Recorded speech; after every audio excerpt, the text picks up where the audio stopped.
73, ¿cómo vamos a deber 206? Alguien se queda con la plata.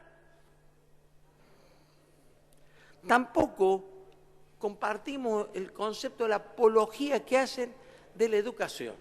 Estamos todos de acuerdo que hay una mayor inversión en educación y las festejamos. Y votamos todas las leyes que impliquen una mejora en la inversión en la educación. Ahora tenemos derecho como argentinos, como padres, como ciudadanos, a reclamar que la calidad educativa mejore. A más inversión debería haber mejor educación. Bueno, pues no hay. Estamos en los últimos lugares del mundo. Yo quiero preguntar, ¿por qué nos discriminan? ¿Por qué nos discriminan? Voy a preguntar primero, ¿por qué discriminan a la provincia de San Luis desde siempre este gobierno? Desde siempre. ¿Por qué discriminan a Santa Fe, a Córdoba, a Salta, etcétera? Lo han expresado de diferentes formas casi todos los senadores. Y hemos escuchado en el relato provincias que les va muy bien. Entonces también el relato dice, toman la cadena nacional y una voz dice, habla a los 40 millones, la presidenta de los 40 millones argentinos, de los 40 millones. Bueno, yo creo que San Luis es parte de la Argentina. Y somos poquitos habitantes, pero formamos parte de la Argentina. Y creo que Córdoba forma parte de la Argentina, y Mendoza, y San Juan, y todas las provincias argentinas formamos parte de la Argentina. Y la igualdad no requiere sumisión política, no requiere. Y todo este presupuesto tramposo, porque todo lo que dicen, lo que planteaban reiteradamente, de que la partida presupuestaria es solamente un mínimo porcentaje de la obra, es para tenerlos agarrados a los gobernadores. Buena conducta, tenemos la lapicera para modificar y darte lo que queremos. La obra la vamos a hacer en tanto y en cuanto te sometas. Pero eso no es una buena política. Discrepo totalmente, no es una buena política. La correcta política es tratarnos en igualdad de condiciones a toda la Argentina y tratar de solucionar los desequilibrios. Entonces tal vez no sea para todos exactamente igual, porque cuando se compara con el número de habitantes también nos confunde, porque el número de habitantes, las provincias que son extensas y de pocos habitantes tienen más inversión por habitantes que las que tienen muchos habitantes. Entonces no es un parámetro exacto. ¿Está bien? Bueno, no son parámetros exactos. Tenemos que comprenderlos en un contexto, pero que hay discriminación, que hay provincias que reciben y que los senadores expresan con gran felicidad y con gran alegría todo lo que reciben, y hay otras que miramos cómo se reparten entre los otros. Lo que pedimos es que se cumpla con la coparticipación federal como corresponde, que no sea una materia discrecional, que un funcionario que tiene poderes delegados, que tiene facultades delegadas, que prohíbe la Constitución, puede decidir él si amplía, si no amplía, si da o si quita. La coparticipación es un instrumento automático de que cada provincia tenga los fondos que corresponden de acuerdo a la Constitución, de acuerdo al acuerdo que hicimos todos para gobernarse bien. Y el Estado Nacional tiene que cumplir con sus funciones, no la función de disciplinar gobierno. Si no le gusta a la senadora por misiones la palabra disciplinar, será bueno amigos y enemigos, amigos y no tan amigos, amigos y adversarios, pero hay discriminación.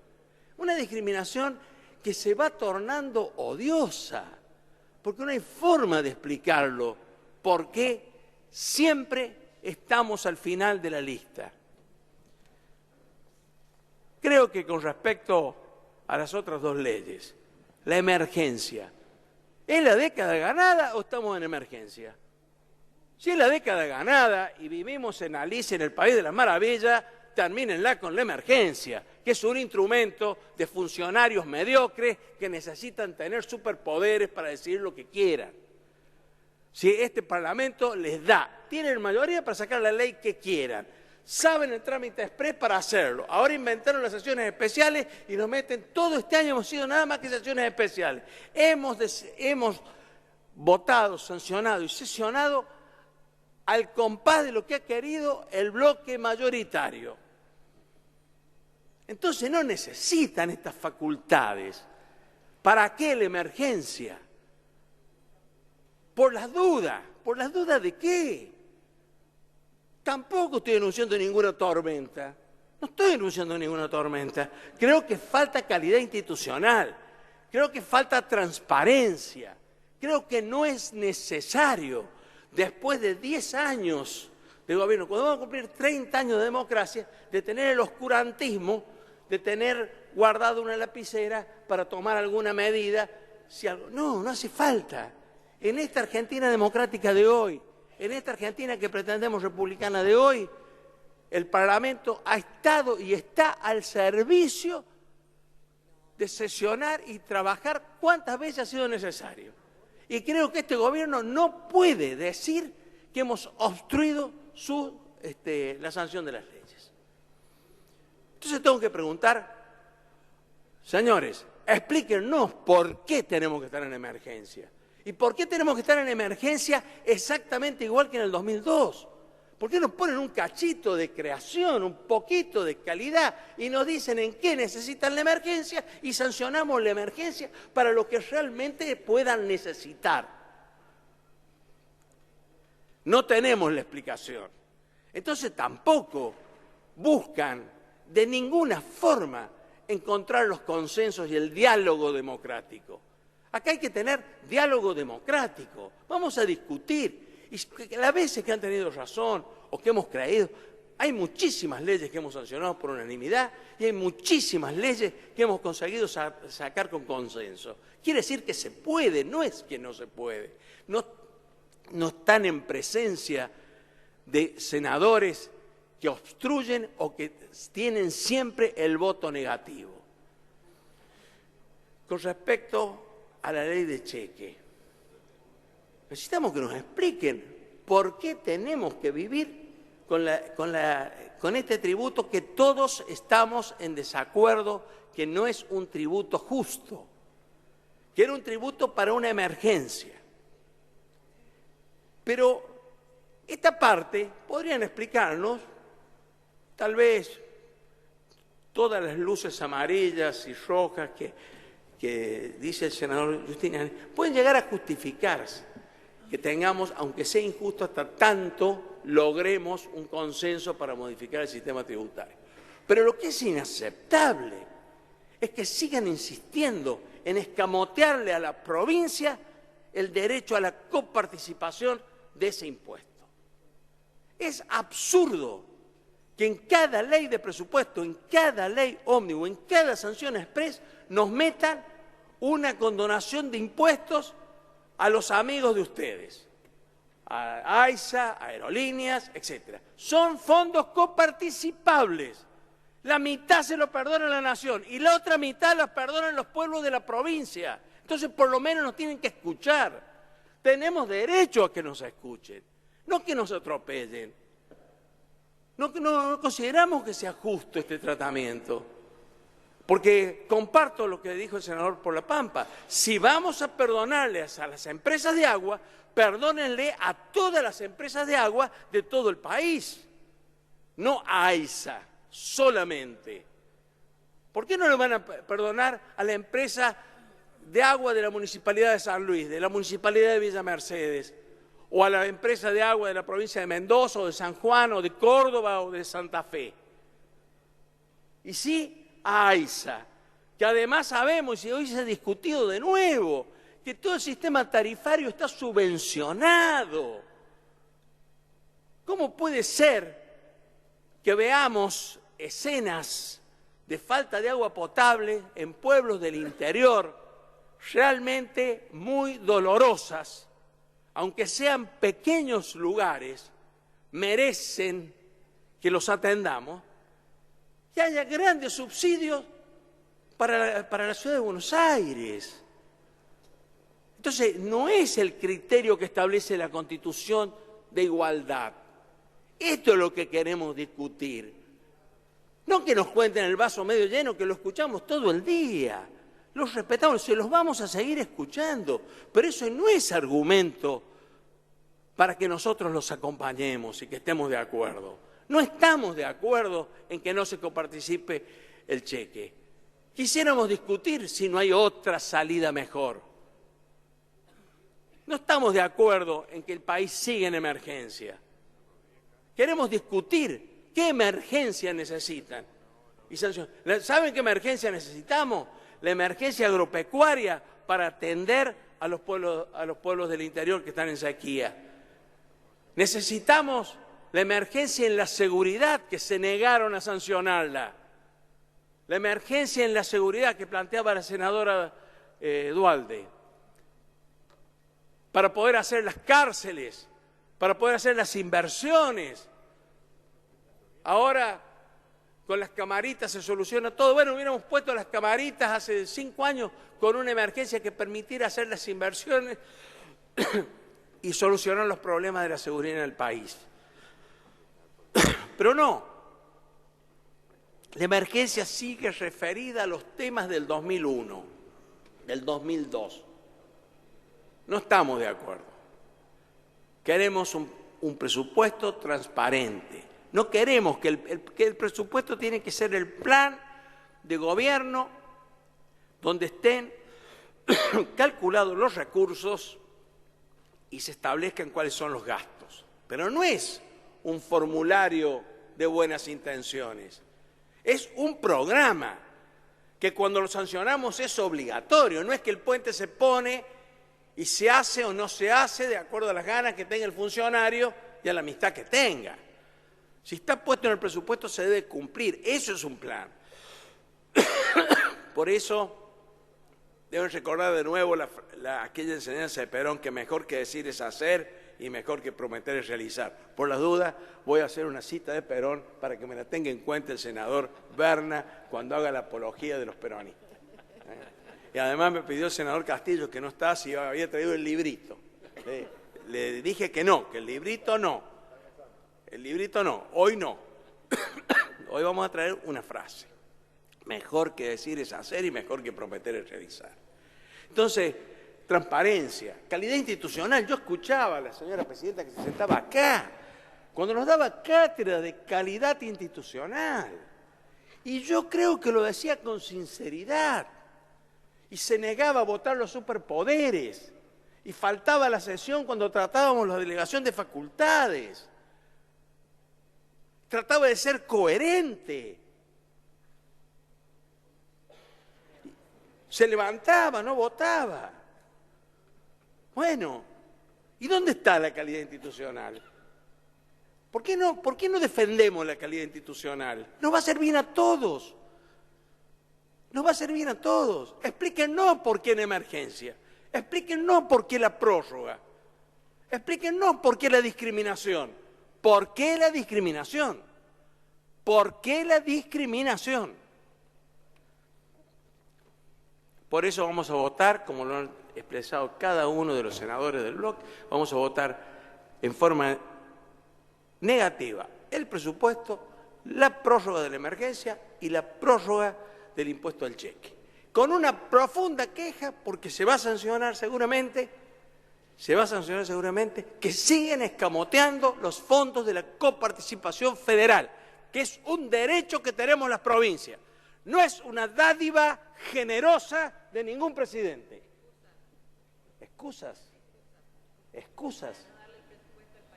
Pero ¿cómo no le vamos a dar el presupuesto si acá estamos sentados y esta noche el país va a tener presupuesto?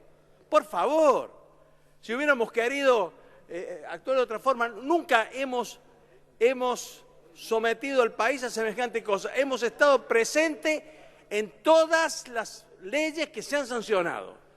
Y hemos tenido un diálogo y un debate respetuoso. Pero me parece a mí que el tema de la coparticipación requiere de un trato delicado, de un debate delicado, que se reúna la presidenta con todos los gobernadores y que lo hable con ellos, como dice la Constitución. Habría que, en otra oportunidad les voy a traer el debate en la Constituyente, en la que formé parte, lo que dijo Néstor Kirchner y Cristina Kirchner de eso, justamente de la ley de coparticipación. Muy interesante que lo repasara. Gracias, presidente. Gracias, senador. Senador Cano. Gracias, presidenta. La verdad que también voy a pedir autorización para insertar, para tratar de no ser reiterativo, pero me gustaría hacer algunas reflexiones que tienen que ver con lo que planteó la miembro informante de nuestro bloque, la senadora Laura Montero, el senador Morales, el resto de los integrantes de nuestro bloque, inclusive la opinión del resto de los senadores que forman parte de la oposición. Le escuchaba a la presidenta, que vale la pena decirlo, del bloque de la Unión Cívica Radical, sin ningún tipo de especulación. Nos hemos manifestado en el sentido de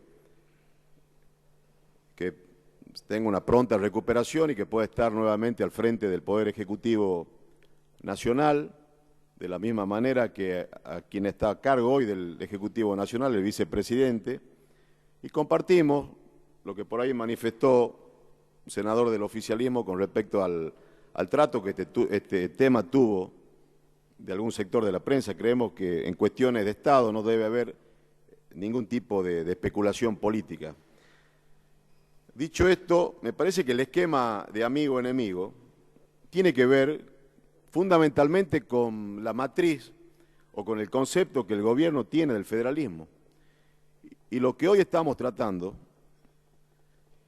la ley de leyes, la ley del presupuesto, como la prórroga de la emergencia económica o la prórroga de la ley del impuesto al cheque, del impuesto al crédito y débito bancario, tiene que ver casualmente con esa matriz, con esto que planteaba el senador Rodríguez Sá. Yo le escuché a la presidenta plantear que se había instalado en esta especie de análisis que ha hecho en estos dos programas con periodistas, se había instalado en la Argentina, decía la presidenta, este esquema de amigo-enemigo. La verdad que yo muchas veces nos da la sensación que vivimos en países distintos, porque no se puede sustentar, cuando hablamos de 30 años de democracia, vamos a cumplir 30 años de democracia, un país donde la presidenta no reciba a un gobernador de su propio signo político y de su propia provincia. Lo escuché decir al gobernador de Santa Cruz que hace más de un año que la presidenta no le da audiencia, o al gobernador de La Sota, o a Bonfatti, al gobernador de Santa Fe. Entonces, evidentemente, creo que el esquema amigo-enemigo es un esquema que está claramente instalado por el gobierno, porque yo no me imagino, honestamente, y podríamos hacer un análisis de lo que aconteció cuando hubo legisladores del oficialismo que votaron a favor de la ley de glaciares, o la verdad que yo no me imagino a senadores del oficialismo votando en este recinto la coparticipación del impuesto al cheque y que eso después no tenga implicancia en el vínculo o en la relación que el gobierno nacional tiene con los gobernadores.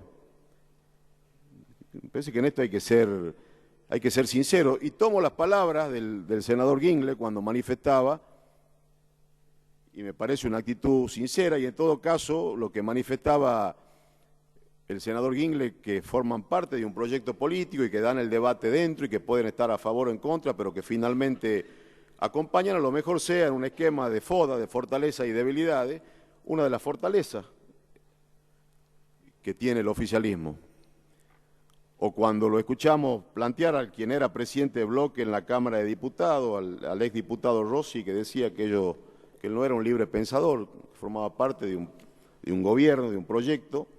Es decir, que en eso también estaba manifestando que podía tener disidencia, pero que finalmente acompaña al gobierno. Entonces, en esto de poner la cosa en blanco o negro, vamos a tratar de buscar los tonos grises. nadie puede negar la importancia que tuvo la moratoria previsional que incorporó jubilados al sistema.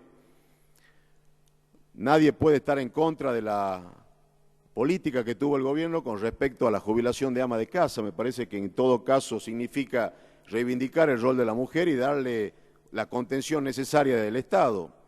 Ahora es contradictorio que el gobierno, que el oficialismo, que reivindica tanto estas políticas, en un presupuesto que va a llegar al billón de pesos, condene a más de 4.800.000 jubilados que perciben 2.400 pesos a vivir por debajo de la línea de pobreza. Me parece que no se puede defender esto. Es decir, no se puede argumentar lo que cobraba un jubilado cuando cobraba 150 pesos para decir que hoy están en el mejor de los mundos y que hoy se dedican a organizar a ver a dónde van a viajar. No sé, esa realidad será en La Pampa. Yo conozco muchos jubilados de mi provincia que no tienen esa posibilidad cuando perciben un salario de una jubilación de 2.400 pesos. Repito, nadie puede justificar un salario o una jubilación de 2.400 pesos en un presupuesto que va a superar el billón de pesos. No se puede justificar. No se puede justificar o argumentar las variables macroeconómicas del presupuesto reivindicando el INDEC, porque ya ni siquiera los propios oficialistas, por lo menos quienes son candidatos, han dejado en declaración en la prensa, han dicho de que la inflación es mucho más o es más de lo que dice el INDEC. A lo mejor no lo hagan por convicción, lo hagan por conveniencia, porque hoy forman parte, digamos, de la campaña o del proceso electoral. Esto que se planteaba, que cuando se debate o se discute la ley de leyes, la ley de presupuesto, es importante que venga el equipo económico, pero también es importante que venga el resto de los ministros, porque es importante plantearle a los ministros de qué manera ejecutaron el presupuesto, que es la herramienta, el instrumento que le dio el Congreso del año anterior. Cuando se discutía esto que planteaba el senador Rodríguez Sá, la ley de emergencia en seguridad, lo hablamos muchas veces, yo integro esa comisión. No me parecía, en mi criterio, sano que un país tenga una ley de emergencia que tenga que ver con la seguridad, sobre todo para quienes no forman parte de nuestro país, pretenden viajar o venir a vacacionar a un país que está en emergencia de seguridad. Me parece que no es una muy buena imagen, pero sí estábamos de acuerdo en que muchos de los puntos, la mayoría de esos puntos que se planteaba en su momento, lo tendríamos que haber discutido.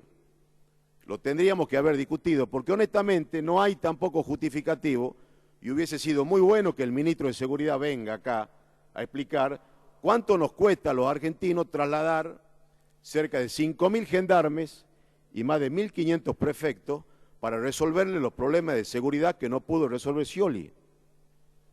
Se tiene que hacer cargo Scioli de que por lo menos en materia de seguridad pública ha sido absolutamente incompetente. O los criterios de seguridad tienen que ver con una cuestión electoral. Porque a lo mejor, si uno le pregunta al gobernador de mi provincia, a lo mejor le interesa también que traslademos 2.000 gendarmes y 1.000 prefectos para garantizar la seguridad de los tucumanos. ¿Cuáles son los criterios? ¿Cuánto le cuesta al país esos traslados? Y ni que hablar de la situación de vulnerabilidad de la frontera. Hace apenas unos días, en mi provincia se hizo un secuestro de 14 kilos de pasta base, que estirados significan 100 kilogramos de cocaína, que en valor económico superan los $300.000. La pregunta es, ¿cómo pasa esa pasta base de Bolivia a Salta, de Salta a Tucumán? Nosotros nos trasladamos, y ya hablamos de estos temas acá en el Senado, nos trasladamos a Salta y vimos la situación de vulnerabilidad en la que están las fronteras, producto de las malas políticas o de capacitar recursos humanos, como es un gendarme, un prefecto, y trasladarlo a cumplir tareas que nada tienen que ver con su formación o con su capacitación específica. Entonces sería bueno que nos expliquen cuánto les sale a los argentinos en términos de recurso económico disponer de 6.000 efectivos que hoy están localizados en la provincia de Buenos Aires. Repito, para resolver los problemas de inseguridad del gobernador Scioli.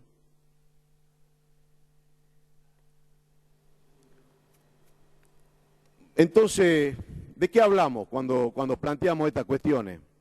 Después aparecen en materia de seguridad las recetas mágicas, nuevamente bajar la edad de imputabilidad. Yo digo, muchos de los jóvenes que están cometiendo delitos, y en algunos casos delitos graves, cuando arrancó el modelo exitoso en el año 2003 tenían 5 o 6 años. Algún planteo tenemos que hacernos desde la política para preguntarnos por qué efectivamente el delito, la relación que tiene el delito con menores en la Argentina no decrece. ¿Y de qué manera aplicamos recursos? Cuando hablamos de discutir el presupuesto, ¿de qué manera aplicamos recursos para combatir el microtráfico en la Argentina? Que lamentablemente está haciendo estrago, y sobre todo en las provincias del NOA y del NEA. Estoy seguro que cada uno de los que ocupamos una banca acá en el Senado, de las provincias del NOA y del NEA, cuando uno recorre el interior de la provincia, uno de los principales planteos que nos hacen, por un lado, las madres que tienen chicos adictos y que no encuentran la posibilidad desde el Estado de recuperarlo.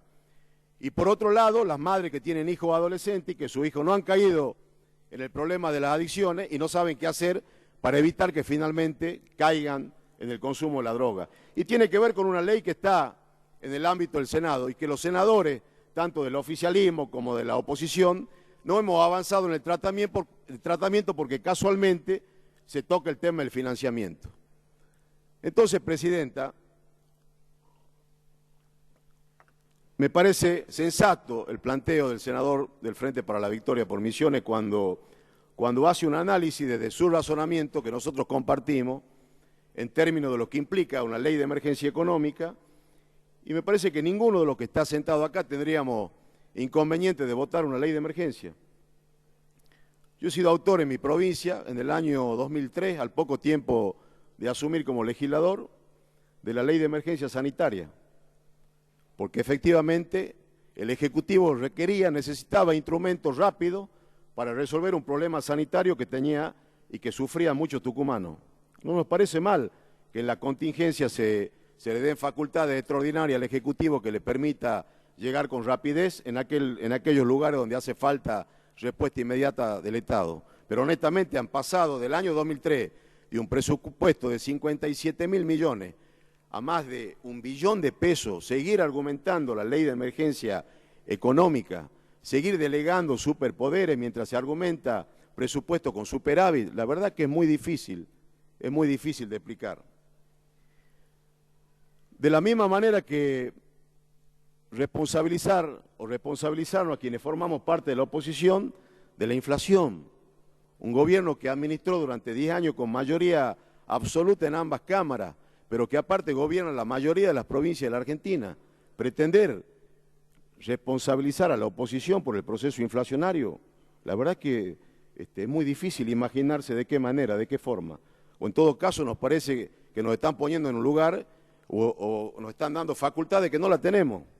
Entonces es inadmisible que acá se pretenda hacernos cargo de los desatinos económicos, de los desatinos del equipo económico, a quienes formamos parte del bloque de la Unión Cívica Radical, o escuchar que las bondades del modelo, o para argumentar aprobar este presupuesto, porque se hizo un implante coclear en La Pampa. Fíjese usted, Presidenta, 18.000 millones de pesos le adeuda el Estado Nacional a los fondos de las obras sociales nacionales. Ya lo discutimos oportunamente con quien era jefe de gabinete, hoy senador, Aníbal Fernández. Y en esa sesión yo le planteaba que si estamos recaudando más de lo que efectivamente la ley de obras sociales nacionales o las obras sociales nacionales requieren, habría que mermar el aporte y darle más salario a los trabajadores. Porque honestamente el derecho a la salud es un derecho constitucional. Y si uno para argumentar, aprobar un presupuesto tiene que fundamentar con un implante coclear en la Pampa, honestamente no debería haber ningún ciudadano argentino, ninguno, que no tenga acceso a la salud, porque es un derecho constitucional y porque en todo caso forma parte de la materia pendiente que tenemos desde la política y cuando vamos a cumplir 30 años de democracia. Y nosotros vamos a aportar un proyecto que tiene que ver con crear la Agencia Federal de Salud, para que en las enfermedades de baja incidencia y de alto costo cualquier ciudadano argentino, viva en La Quiaca, en la capital federal, o donde viva, tenga acceso al mismo nivel de cobertura. Porque desde la política, desde el Estado, no debe haber nada más inequitativo que la condición económica sea la limitante entre tener salud pública de calidad o no tenerla. Y en estos términos, hoy estamos tratando la ley de presupuesto. Fíjese usted que las provincias del NOA y del NEA tienen una ejecución en el gasto en salud del 0,34 del PBI. Este es un valor histórico que viene desde el año 99. Pero en las provincias del NOA y del NEA está el mayor número de habitantes que es usuario del sistema público de salud. Entonces, lo que aquí también falta son criterios a la hora de discutir de qué manera distribuimos los recursos federales. No nos vamos a poner de acuerdo con una nueva ley de coparticipación federal, pero seguramente tiene que haber criterio. Esto que planteaba acá el senador Rodríguez Sá, de por qué los discriminan. Entonces, el impuesto al cheque, la coparticipación del impuesto al cheque que este Senado aprobó en el año 2010 y que no fue aprobada en la Cámara de Diputados porque no teníamos mayoría.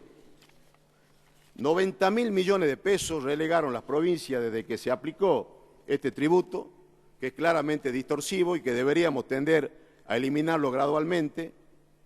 Lo resignaron las provincias en manos del Poder Ejecutivo Nacional. En mi provincia, la provincia de Tucumán, este año, para el año 2014, si se coparticipara en los términos que marca la ley de coparticipación federal, 1.299 millones de pesos le corresponderían a mi provincia. Estamos esperando en la provincia 60 millones de pesos de anuncio del Ejecutivo Nacional para atender la situación de quebranto de los pequeños productores cañeros por la crisis del sector azucarero. 60 millones de pesos contra 1.299 millones de pesos que nos correspondería si se coparticipara el impuesto al cheque y que cubriría el 80% del endeudamiento que tiene la provincia con el Estado Nacional para el año 2013. Esto que planteaba el senador Morales, cuando el senador Pichetto planteaba que la presidenta seguramente iba a refinanciar. Sí, son fondos provinciales, son fondos que le corresponden a la provincia. Y por primera vez, cuando se discutió este tema en el Senado, el expresidente Kirchner convocó a los gobernadores a discutir de qué manera se podía empezar a plantear un nuevo sistema, un nuevo régimen de coparticipación federal. Y para terminar, Presidenta, cuando se habla de disciplinamiento, le cayó mal a una senadora la expresión del senador Naidenov. Leí un Twitter hoy de Jorge Asís, del compañero Jorge Asís, a las 13 horas, que me llevó finalmente a entrar al diario La Gaceta. Así dice: Alperovich, estadista, de ganar el 27 de octubre nos va a permitir conseguir más crédito, procrear, más casa. Tapa de La Gaceta. No es joda. Dice, entonces, bueno, me fui al diario La Gaceta. Y tiene que ver con una sinceridad brutal de cuál es efectivamente el sistema que está instalado en la política argentina en estos últimos 10 años. El gobernador de mi provincia dice,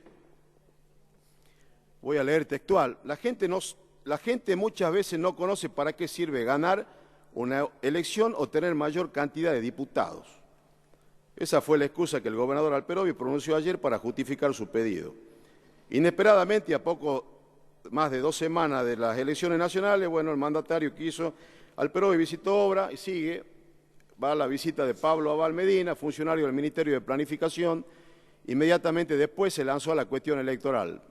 Tras los comicios, Alperovich había pedido a su dirigente que sumaran 30.000 votos para que en agosto el PJ sume un total de 390.000 sufragios. En relación a las PASO, hasta ahí está bien, me parece lógico que el gobernador quiera ganar la elección. Pudimos negociar, por eso yo quisiera que el miembro informante, que va a cerrar, después me explique si aparte de lo que se discute acá, de la ley de leyes que vamos a aprobar, de la ley de presupuesto, hay otro sistema de negociación, hay otro esquema de negociación. Estos últimos 10 años, los que llevan el poder, gracias a la gran cantidad de diputados nacionales que tuvimos, pudimos negociar con la nación. Ganar el 27 de octubre nos va a permitir conseguir más crédito, procrear, más casas para la clase media, para la clase humilde, educación, rutas, trabajo genuino, enumeró. explicó que contar con el mayor número de bancas en la Cámara Baja le servirá durante los próximos 2 años para terminar su mandato con todas las cosas que nos están faltando. Por eso instó a los votantes a darle una mano. Sorpresivamente se refirió al denominado voto castigo. Muchas veces la gente dice que hay que castigar, que la gente castigue en el 2015, porque se eligen candidatos a presidente, gobernador, intendente y legislador. Pero hoy necesitamos completar lo que falta en Tucumán. Hizo hincapié en que con los recursos que van a gestionar los parlamentarios se podría mejorar la seguridad y la oferta de trabajo. Bueno, sigue. Es un poco lo que la gente no entiende. Yo, la verdad que quiero saber. Yo entendía que había criterios de distribución de recursos.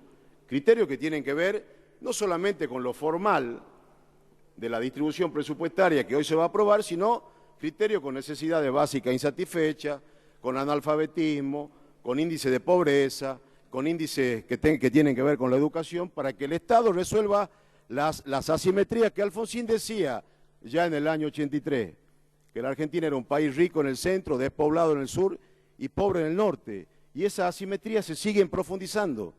Entonces, cuando no se coparticipa el impuesto al cheque, cuando el 15% que se dieron las provincias en términos para fondear la FJP, que nunca más volvieron a la provincia, o el impuesto al cigarrillo que planteaba el senador Morales, lo que se hace es tener un régimen discrecional, y esa discrecionalidad fundamentalmente se distribuye a través de uno de los ministerios, que es el Ministerio de Debido. Y cuando uno analiza de qué manera se distribuyen esos fondos, nosotros por lo menos no encontramos criterios. No sabemos por qué a una provincia va más y a una provincia va menos. Al decir del gobernador de mi provincia, evidentemente uno de los parámetros es cuántos diputados y senadores aporta una provincia y cuántos aporta otro. Esto es lamentable, Presidenta. Nosotros creemos que 30 años de democracia deben significar comenzar a discutir presupuestos que tengan que ver con el desarrollo armónico de la Argentina y que no tengan que ver con mayor o menor encolumnamiento de los gobernadores con el poder central. Porque un valor que todos tenemos que defender es el federalismo, pero el federalismo en serio. Un valor que todos tenemos que defender es la autonomía. Y cuando no hay ejemplo, cuando desde el poder central se manejan estos criterios, después ocurre absolutamente lo mismo en las provincias. Los gobernadores administran los recursos y los intendentes son meros administradores de las decisiones que toma el gobierno. Y si usted es intendente en una provincia que el gobernador es de otro signo político, bueno, ¿para qué vamos a empezar a hablar? Entonces hay que terminar con la discrecionalidad. Y en la lógica, me pide una interrupción, Presidenta. Sí, senador. Adelante, senador Mancilla. Sí, solamente para decirle al senador Cano que nosotros en nuestra provincia tenemos un intendente que no es de la línea política nuestra y recibe los mismos beneficios que los otros intendentes. El intendente de la localidad de Simoca, el correligionario Luis González, que lo acompaña en la campaña. O sea que esa discrecionalidad no hay en la provincia nuestra, por lo menos. Bueno, no, yo hago la aclaración porque nosotros tenemos un intendente en nuestra provincia que no sufre la discriminación. Disculpe, señor presidente. Entonces, para terminar, Presidenta, creo que hay cuestiones en las que nunca vamos a estar de acuerdo. Podemos reconocer muchas de las cosas que acá plantearon senadores del oficialismo, la asignación universal, la jubilación de ama de casa, ya lo hemos dicho en otra oportunidad. Ahora, obviamente, cuando se reivindica índice que da el INDEC, que es una institución absolutamente devaluada, que tiene el descrédito no tan solo en la sociedad argentina, sino en otros países, y se argumenta la crisis internacional para seguir prorrogando leyes de emergencia económica que dan facultades extraordinarias en desmedro del propio Congreso y que profundiza la dependencia de los gobiernos provinciales con el Poder Central, es imposible ponernos de acuerdo. Es imposible ponernos de acuerdo con un presupuesto donde el 75% lo administra el Gobierno Nacional y donde a la vista no hay criterios lógicos que tengan que ver con un desarrollo armónico del país. En todo caso, hay criterios políticos de consolidación de un régimen de poder y no de que definitivamente podamos, independientemente del color político, tener los recursos que cada provincia necesita para mejorar la calidad de vida de todos sus habitantes. Muchas gracias. Gracias. Senador Fernández.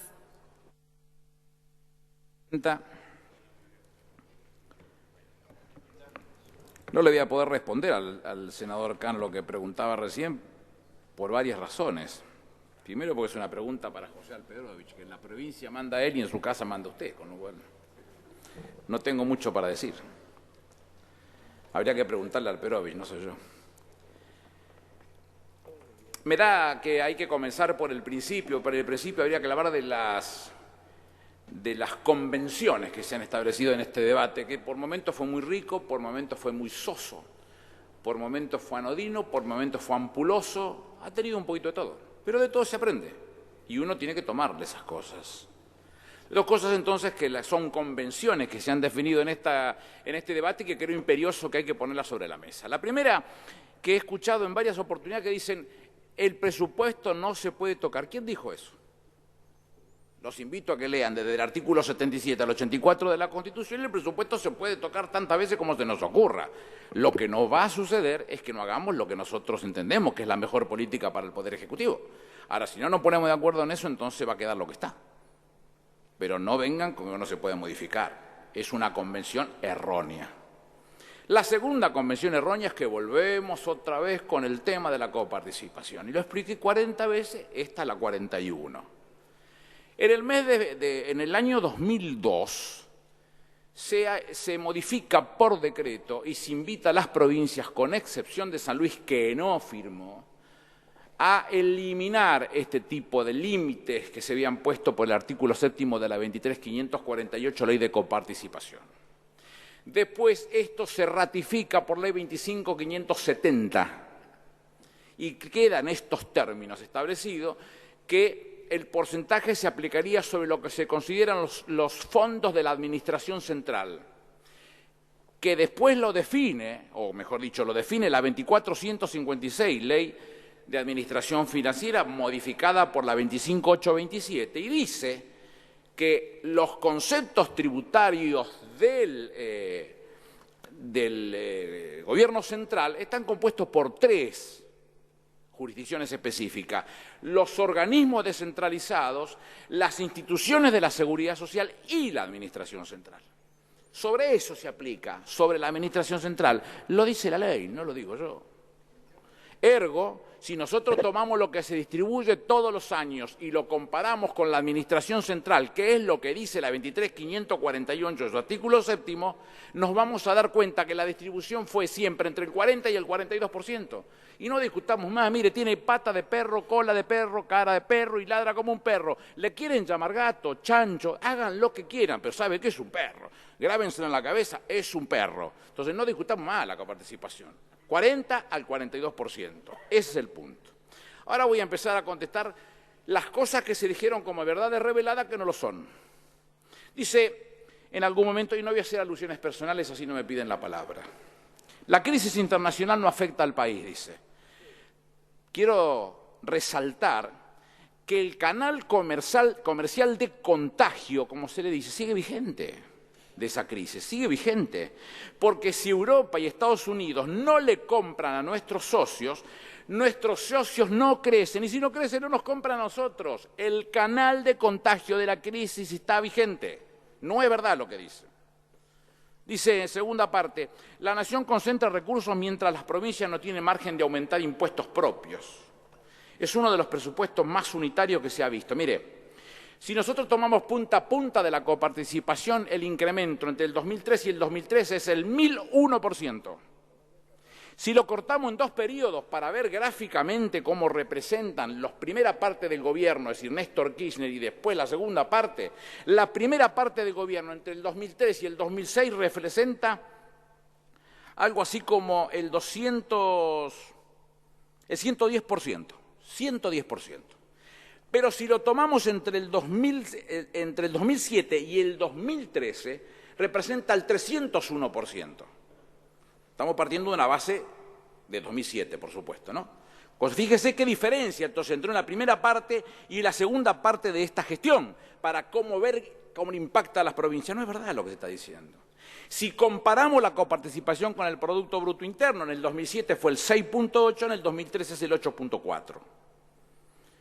Si nosotros a eso le sumamos que el Poder Ejecutivo se desprendió del 30% de los derechos de exportación que por el artículo 4 de la Constitución les propia la decisión al presidente de la Nación respecto de la soja, en este caso, se distribuyeron entre el 2009 y el 2013 35.400 millones de pesos entre todas las provincias y los municipios. ¿Qué es lo que se está discutiendo en este punto? Dicen las tasas internacionales son bajas, ¿cómo no tomamos préstamos? ¿Qué pretenden comparar? Nadie tiene memoria de lo que pasó en este país. Previo al 2001... Senador, el senador... No voy a conceder, porque si no, no terminamos nunca más. Previo al 2001, previo al desaguisado del 2001, el impacto que tiene esa puesta en riesgo de 150 años de construcción política y el default significan a la Argentina pagar tasas hoy por arriba del 10%. ¿De qué tasas baratas estamos hablando? Si la Argentina es la misma, se recuperó porque hubo políticas públicas acertadas, pero la Argentina es la misma. Con lo cual seguimos teniendo las mismas complicaciones en esos términos ante los organismos multilaterales de crédito y ante las posibilidades existentes como para tomar créditos de esta característica. Pero también quiero dejar en claro que todas las crisis financieras que padecieron los países emergentes, todas fueron precedidas por aumentos repentinos de tasa, es decir, se producen lo que decían el equipo económico el otro día, la SU, cae, tasas baratas, se va para arriba, te rompen la croqueta, otra vez casa baraja, y así sucesivamente. Esto es la historia, con lo cual volvemos otra vez a discutir que hay que endeudarse. No lo ponemos, nuestra posición es que no nos hemos endeudado en el exterior, nos hemos endeudado dentro del país. Ese dinero que está en el país tiene que invertirse. Cuando las AFJP administraban el dinero de los trabajadores y el Fondo Solidario, había 80.200 millones, hoy son 302.000 millones. Y ese dinero que se va a tener guardado en una caja para abrirlo y mirarlo, hay que invertirlo. ¿Y cómo se invierte? De la mejor manera posible. No se puede hacer de otra manera. Malo es cuando las AFJP, aparte de pagarle sueldos siderales a sus gerentes y aparte de darle unos beneficios fenomenales con los porcentajes de las comisiones, le compraban las acciones a Clarín a 30 mangos cuando valían 6 a 10 días después. Esto es lo incomprensible en este país. Incomprensible. Entonces, lo que está haciendo el gobierno es invertirlo. Tiene que invertirlo. No tiene otra forma de hacerlo. Dicen, los especialistas hablan de números distintos a los del INDEC y se apoyan en las estimaciones del Fondo Monetario Internacional. ¿Cuándo acertó el Fondo Monetario Internacional? Los muestran como si fuese, sabe Dios qué cosa. Me hacen acordar a la canción de Los Redondos. Un caníbal desdentado enseñando a masticar. Es un caníbal desdentado enseñando a masticar. Ellos nos quieren decir a nosotros cuáles son los números. En el 2010 dijeron que Argentina crecía 0.7%, creció 9.2%.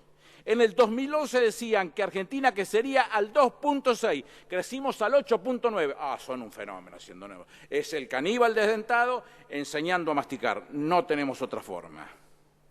Dicen, el 70% de las exportaciones son primarias. Faltan a la verdad, Presidenta. Faltan a la verdad. Las exportaciones de manufacturas industriales entre el 2013 y 2012 punta a punta fueron las que más crecieron, 242%. ¿Sabe cuánto aumentaron el resto, o mejor dicho, las exportaciones totales? 170.3%. No discutamos más. Bien clarito.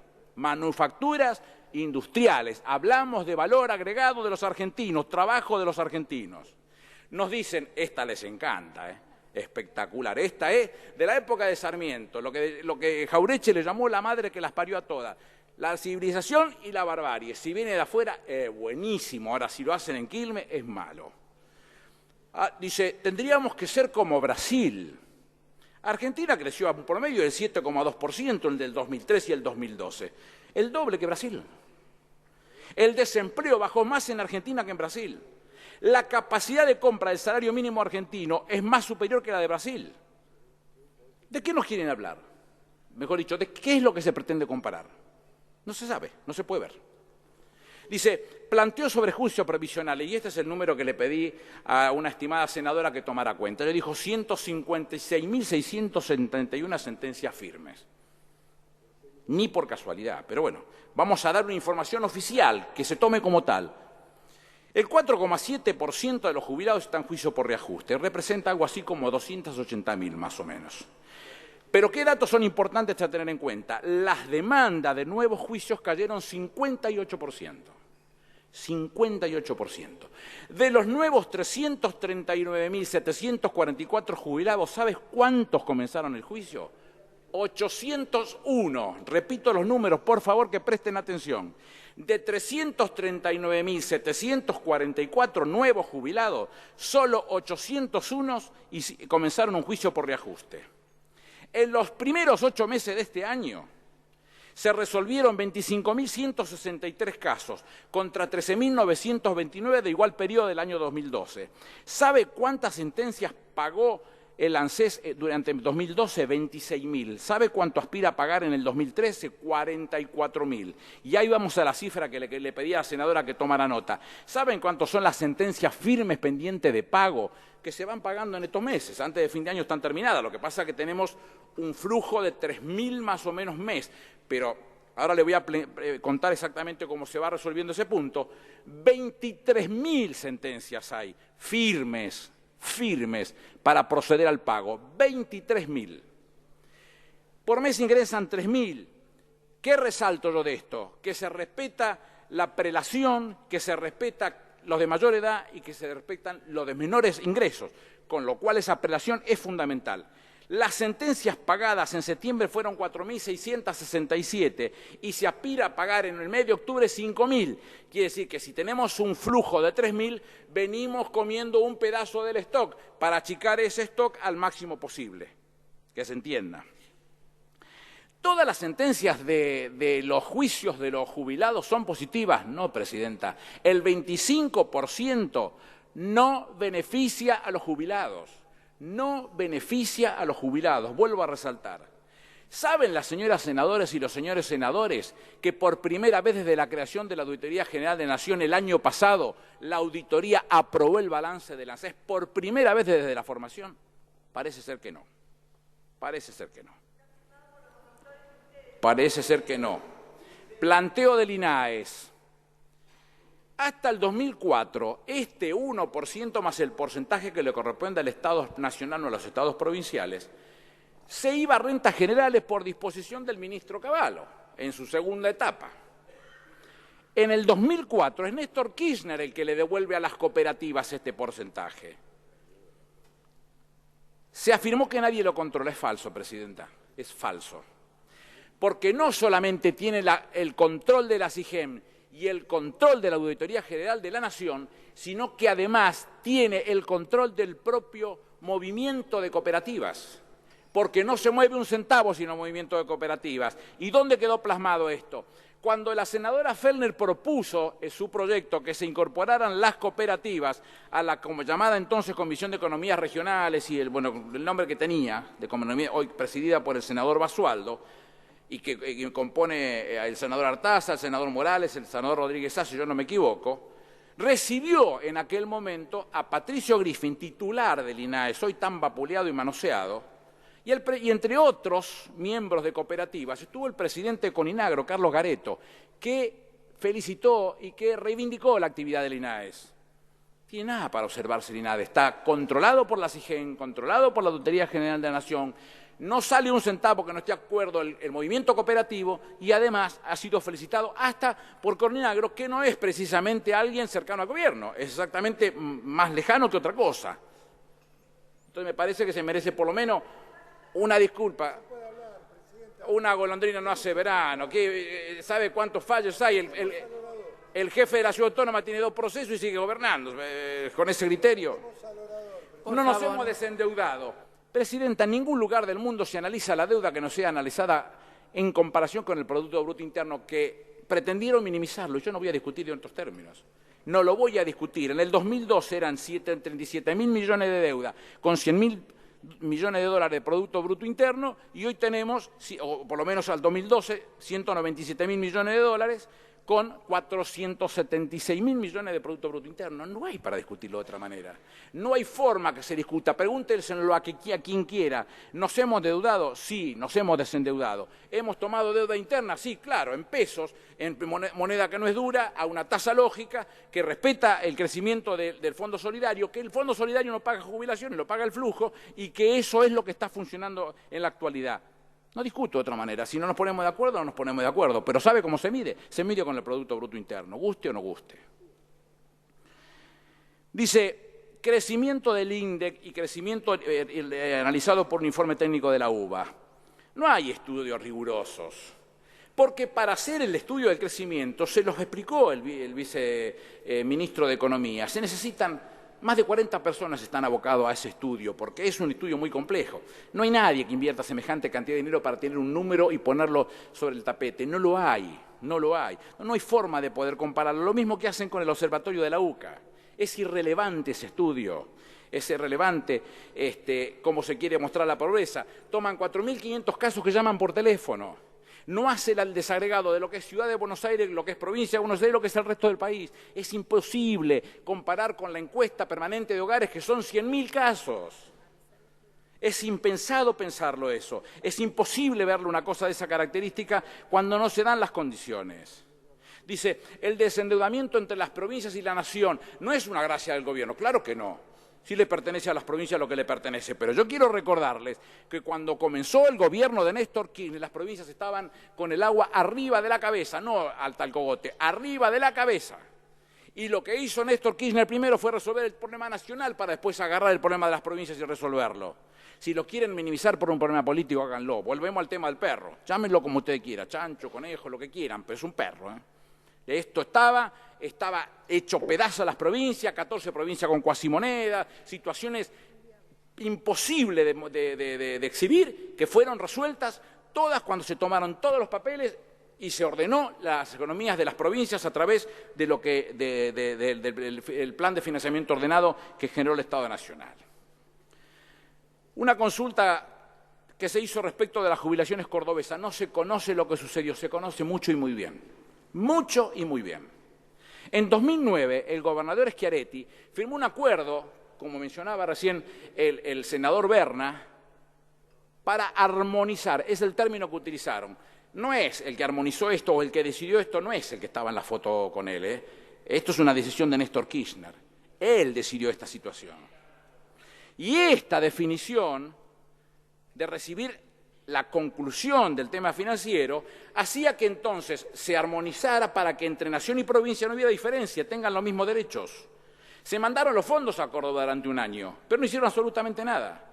Y lo que contrasta es que el 16% de los jubilados que deben ser, voy a revolear los números, pero que no los tengo claros, pero debemos estar entre 94 y 95.000 jubilados, que son fundamentalmente de Córdoba y del Estado, son los que tienen la complicación porque no tienen tope. Entonces tienen sueldos de privilegio que no condicen con lo que está dispuesto a pagar el Estado Nacional, porque además el convenio lo prohíbe. Y está mal que además lo hiciera si no lo prohibiera el convenio, pero lo prohíbe el convenio. Entonces, en ese marco, el resto del 84, que tienen que estar entre 490 y 500.000 jubilados que paga la Nación porque son jubilados del ANSES, son los que no se verían beneficiados en las mismas condiciones si fuera las cosas como se están diciendo. ¿Tiene razón el gobernador de Córdoba? No lo tiene, no la tiene. Él lo que pretende es que el Estado le dé la plata para pagarle esas jubilaciones de privilegio al 16%, que la mayoría son de la empresa de energía o del Estado provincial cordobés, y que nunca quisieron armonizar o ponerle tope a las jubilaciones. Esta es la verdad. ¿Sabe cuánto se transfirió? 33.195 millones en el año 2011. 33.195 millones en el año 2011. Entonces, nosotros en esto somos más que contundentes. Queremos explicar las cosas por lo sensato y por lo contundente. ¿Es un programa de gobierno? Sí. ¿Se definen las pautas como la quiere el gobierno? Y claro, ¿quién quiere que la defina? Si el que tiene que responder por las pautas es el gobierno. ¿Puede no gustar a la oposición? Claro, tienen todo el derecho. Que lo planteen como lo quieran plantear. En ese marco vienen dos leyes entonces complementarias de la del presupuesto que ya explicamos oportunamente, que es la Ley de Emergencia Económica, prorroga la Ley de Emergencia Pública, y 4 leyes específicas, la 26.204 de Emergencia Pública, modifica la 25.561 de emergencia económica y reforma del régimen cambiario, la 25.790 renegociación de contratos de obras y servicios públicos, la de emergencia ocupacional y la de emergencia alimentaria. Si bien la economía ha crecido, como se ha dicho en este recinto, es impensado que antes de la crisis internacional, que vuelvo a insistir que los canales están vigentes de contagio, están vigentes, nosotros perdamos de vista esa posibilidad de seguir cuidando de la mejor manera la responsabilidad que nos cabe al gobernar. Es imperioso que uno esté encima de estos temas y vaya cumpliendo con cada una de esas cosas. Cuando hablamos de la emergencia sanitaria, se están haciendo montones de programas al respecto, pero esos programas aún están vigentes y voltear la